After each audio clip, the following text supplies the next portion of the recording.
So it's me, Ken Thomas, aka Mr. Smooth with Tailor Officials. I'm here with a special guest.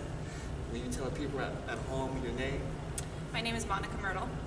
Okay, she's a coach. She's a great coach. You know, she's coached a number of different programs. She's been all over, had many successes in her career. So with that, Monica, how did you get involved with coaching? Coaching was basically a continuation of my playing career, and so I played through high school, through college, and then when I got to a point where I couldn't play anymore, it seemed like a natural progression to go into coaching. Being here and coaching at home was important to me because I had really great support when I was a player, and I basically wanted to provide that same support and guidance to the players that I was going to be working with. And so I think it was just a way to stay around the game when I was done playing, and then also a way to give back because I was very lucky as a player and I had really great support and guidance from my coaches. So one thing that's important that you said was giving back. You coach a particular AAU team I want to talk about. Can you tell me the impact and the success that you had with that particular team? Tell the people at home the team's name, where they're from. So my AAU club is called North Bay Elite. It's a girls AAU club, and I started it this coming year. This next spring will actually be our 10th anniversary. So I started it 10 years while I was finishing up my first master's. And so it's really important to me because it's in the town and the area that I grew up in. And I wanted girls to have the opportunity to not only play locally throughout Northern California, but also compete on a national level. And so I've really enjoyed coaching AAU. It's a special experience. It's different in that you get to travel and you get to go different places and spend weekends playing basketball. So the off-the-court time is really important, and it's a lot of fun. And so that's something that's always really close to my heart, is just my experience coaching at AAU, my AAU club in general. And that's really where I started out coaching. Before I ever became a high school coach, I was an AAU coach. And so I've been lucky to be able to be with the club for such a long period of time. So with coaching your AAU team, what were some of the best experiences, some of your most memorable moments that you had?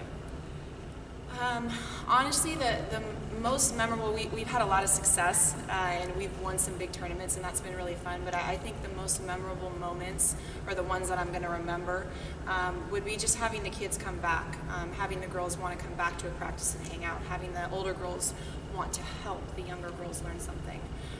There's definitely been success on the court, but I think that part is more important.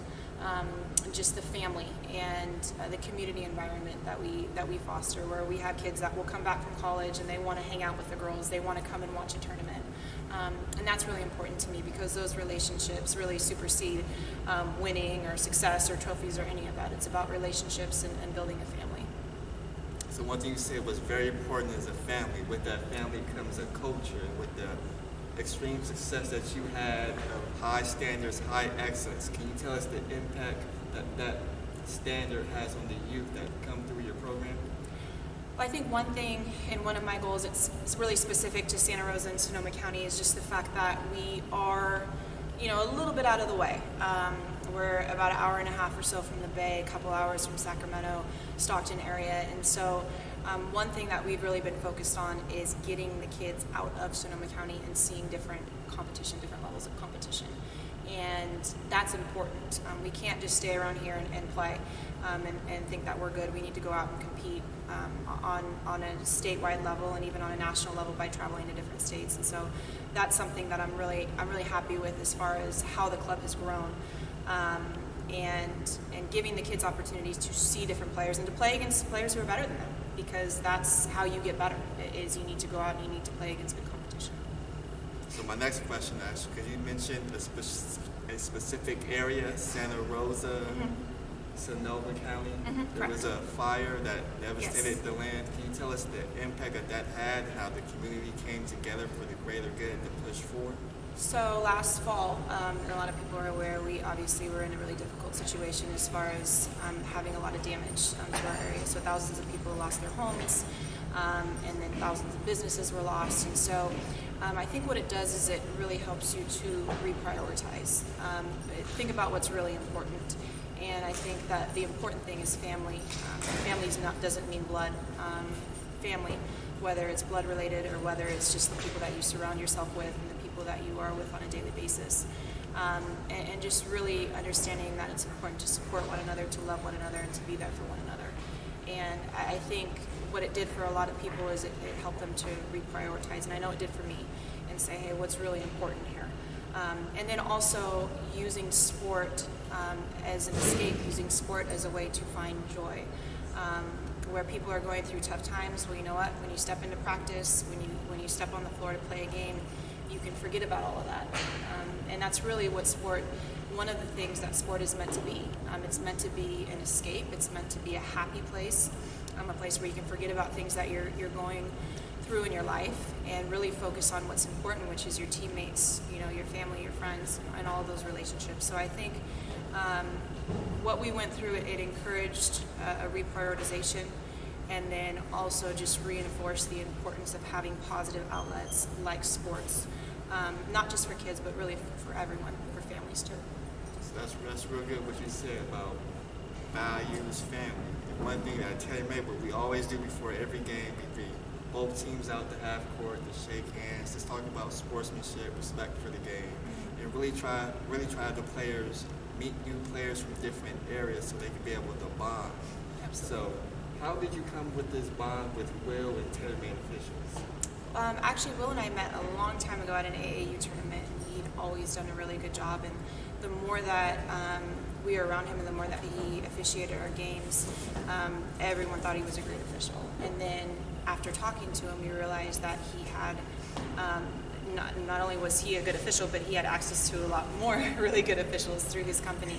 And so we appreciate the fact with Tailor Made that when we, or at least me, when I have a tournament, I don't need to worry about officials. I know that's taken care of, so I can focus on running my tournament, I can focus on coaching my teams. It's the one thing that I notice and that I appreciate is when the officials, when they're doing the games, it's not about them, it's about the kids. And as someone who's involved in youth sports, I think that's really important. The focus should be on the kids. The officials are there to support, obviously enforce the rules of the game, and keep a safe environment, and that's what you guys do. And so for me, when I can coach a game and not worry about what's going on with the officials and just trust that that part of the game is taken care of, now I can just focus on my team, and I can focus on helping my players get better, and that's my job, and that's the job that I want.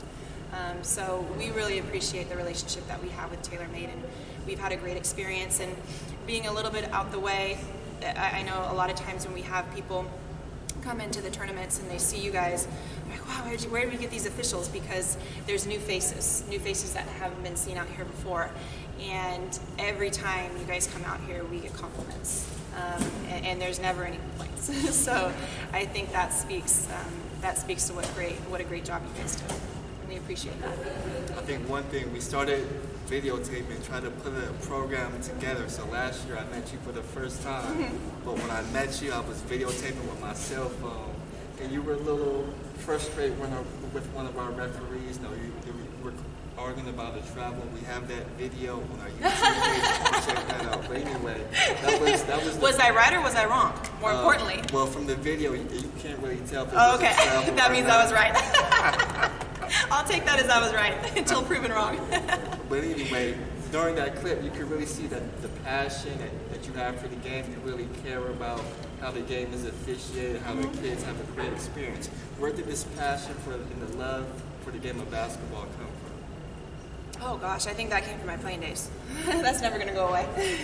So, and you need to love what you do. If there's going to be ups and downs, and it's not always going to be easy. That's life. But at the end of the day, you need to love what you do, and I'm lucky that I get to spend a lot of my time in the gym with kids, teaching them how to play basketball. I mean, that's my job. That's a pretty cool job. And so there's always going to be challenges, but that's the one thing I would say is love what you do. If you don't love what you do, then you need to find something that you love. And that actually came from my dad when I was kind of at a turning point and debating on what I wanted to do from a career standpoint when I was done playing. And that was the one thing he always told me is do what you love. Do what you love, and everything else will take care of itself. So I've been lucky in that I get to spend my time around a lot of great people. So for the viewers at home, if there's a young youth, where can they find your great basketball team if they want to get involved with your program, if they want to get involved with the community? where can they find you? Oh, we have a website. It's northbayelite.com, and then we have we're on social media as well. They're interested in social media, and so contact information is on there if they're interested. We have seasons throughout the year. We have multiple seasons. We play spring, summer, and fall are our predominant seasons, and so we try to provide as many opportunities as really the kids want to get better. So if you want to get better at playing basketball, check out the description, northbayelite.com. Click on it. Check out your social media page. A lot of great info. If you join, I guarantee you will have great success with this program. Well, Coach Monica, it was great talking to you. I wish you much success in the future, as I know it's coming, because you're great at what you do and you have a passion for what you do. So I want to thank you. Good luck in the future. Peace.